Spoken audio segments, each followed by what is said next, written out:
বোনেরা আমরা মনে রাখেন বিশ্ব নবী রাসূলুল্লাহ বাড়িতে আসছিলেন, নবীকে বলছেন, ওগো নবী, আমি তোমার জন্য একটা জিনিস ঘরের মধ্যে রেখে দিয়েছি। নবী বলছে, কি আয়েশা রেখে দিয়েছো? হুজুর আপনি পারমিশন দিলে আমি ঘরের মধ্যে যাব।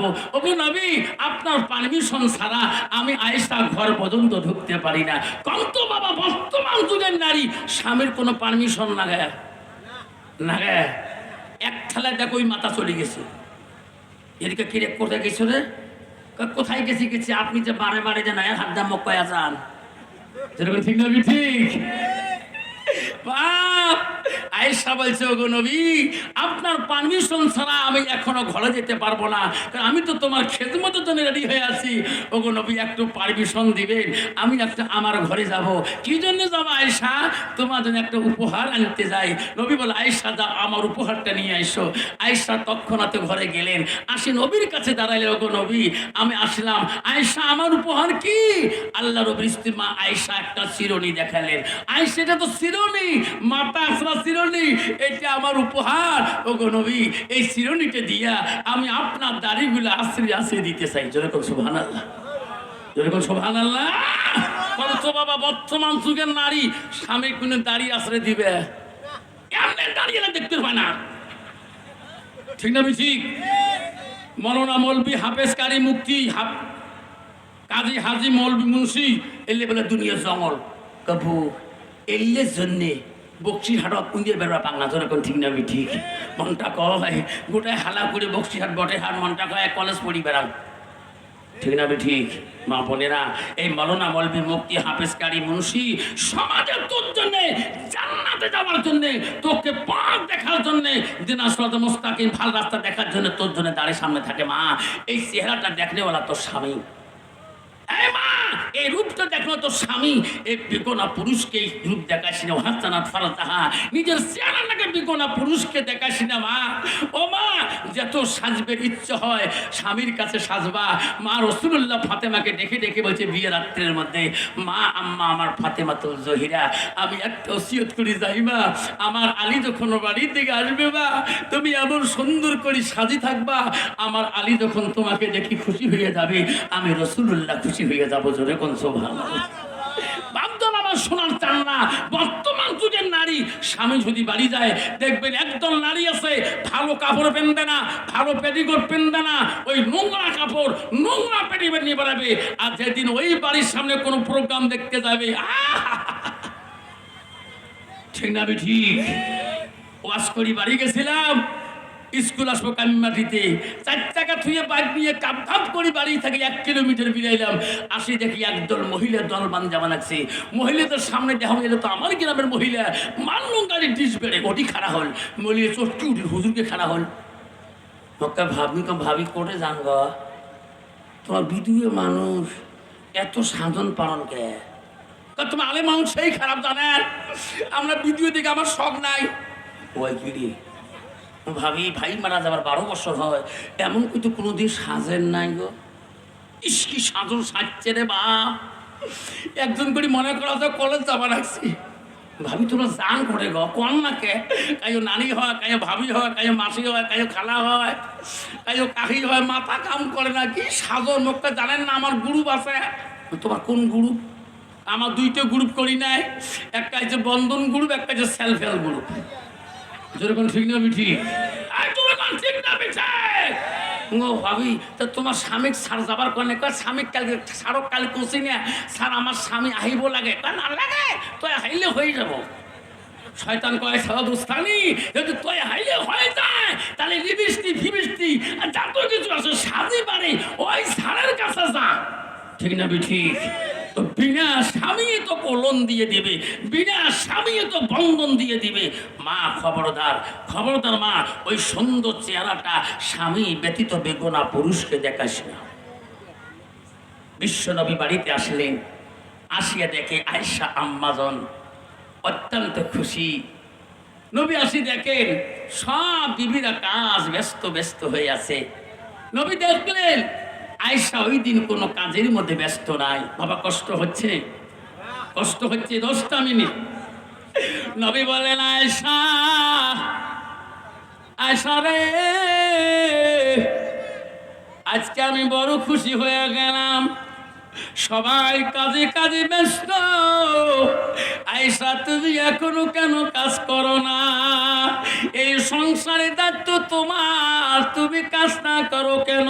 সব কাম করতেছি, তুমি কেন বসে আছো? আয়েশা বলছে, নবী গো আপনি সত্যি বলছেন, আমি আয়েশা সকাল থেকে কোনো কাজ করি নাই। কেন করলি না আয়েশা? এই সংসারের দায়িত্ব সবার কাছে সমান, তোমারও যতটুকু অধিকার, হাফসারও অতটুকু অধিকার, উম্মা হাবিবারও অধিকার, জয়নবর অতটুকু অধিকার।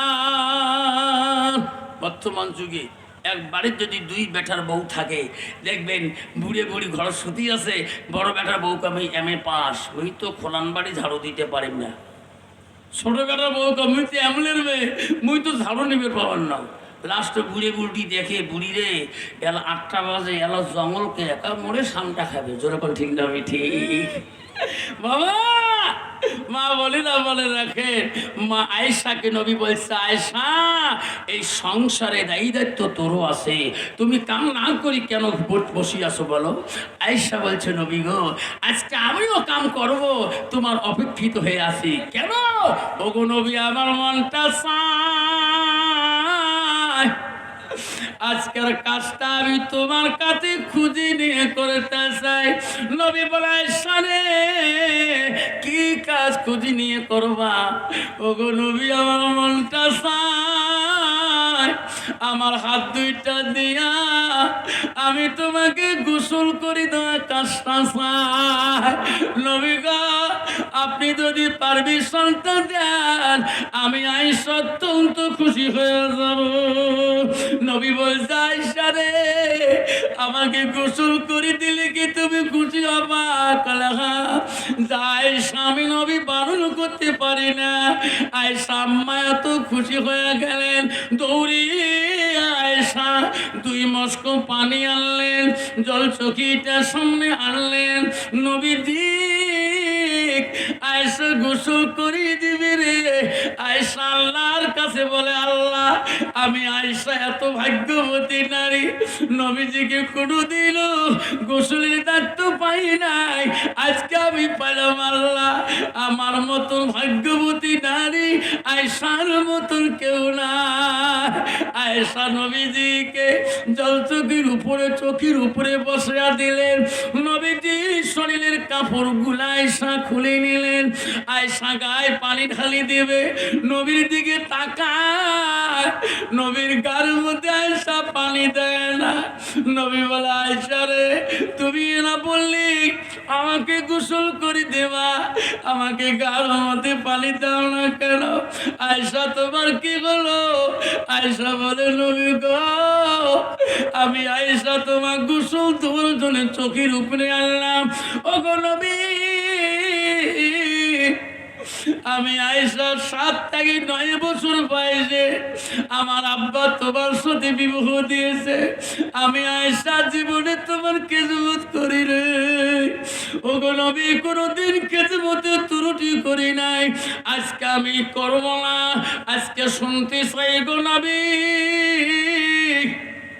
তোমার গায়ের মধ্যে পানি দেব একটা। আমার প্রশ্ন কি, ওগো নবী তোমার শিশুকালে, তোমার বাল্যকালে, ওগো নবী তোমার কোন রোগ, কোন বসন্ত, কোন কলেরা হয়েছে নাকি? ওগো নবী তোমার গায়ের মধ্যে এত কালো কালো দাগ কেন? নবী আমি আয়েশা শুনতে চাই। নবী উত্তর দেয়, রে খালি কান্দে, নবীর চোখের পানি বন্ধ হয় না। আয়েশা বলো, গো নবী আপনি কান্দেন কেন? আমি আয়েশা প্রশ্ন করলাম, ভালো আপনি কান্দেন কেন? নবী বলছে, আয়েশা রে সেই দিনের প্রশ্নগুলো আমাকে করিও না, মনে কিছু করে দিও না, আমার খেয়াল করে দিও না, আমি নবী বড় কষ্ট পাই। আয়েশা বলো, গো নবী কোন দিনের কথা মনে করে দিলে কষ্ট পান? নবী বলছে, আয়েশা আমার ছোটকালে বাল্যকালে কোনো রোগ হয় না। আসলে ইসলামের খাতিরে, আয়েশা দিনের খাতিরে তাইবের জমিনে যখন আমি ইসলাম প্রচার করতে যাই, তাইবের মানুষ আমাকে চিনতে পারে না। আয়েশা, তাইবের মানুষ আমাকে পাগল বলেছিল। তাইবের জমিনে তাইবাসীরা আমাকে পাথর মারি মারি আমার অঙ্গটা কালা করে দিয়েছে। সেই দিনের কথা যদি মনে করে দাও, আমি রাসূলুল্লাহ কষ্ট পাই, আমি নবীজি সহ্য করতে পারি না। ও আয়েশা রে, আমি তাইবের জমিনে যখন আমি ইসলাম প্রচার করতে যাই, আমাকে পাথর মারতে মারতে আমি তাইবের জমিনে পড়ে গেছিলাম। আমি দাঁড়াইতে পারি না, দাঁড়াইলে বসতে পারি না। আয়েশা, সেই দিন আমার শরীরে রক্ত দিয়ে আমার শরীরের বস্ত্র রঙিন হয়ে গেছে। আয়েশা, আয়েশা, সেই দিন আমার শরীরে রক্ত দিয়ে আমার পায়ের জুতা পর্যন্ত কল কল শব্দ হয়েছিল।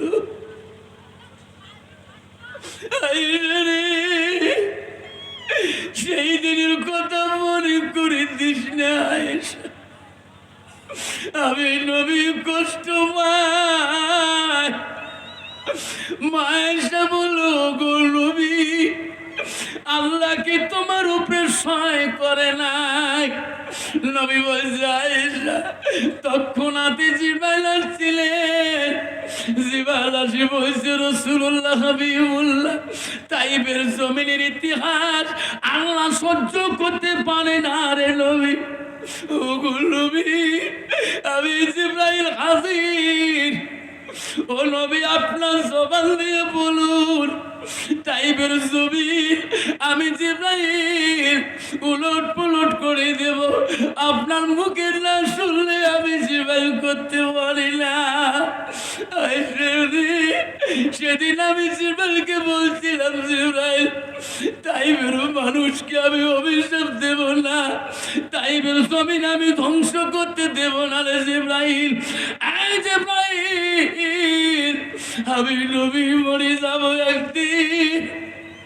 দুনিয়ার বুকে এই টাইম পাশে থেকে বংশ থেকে আমাকে নবী হিসেবে মানি নিবে রে। সুবহানাল্লাহ। জিবরাইল, তুমি ফেরত চলে যা। ও জিবরাইল, একদিন আমি নবী দুনিয়ার থেকে চলে যাব, ইনার বংশ থেকে আমাকে নবী করে মানিয়ে নিবে। আমি নবীজি, আমি তাইবাসীকে অভিশাপ দিতে চাই না।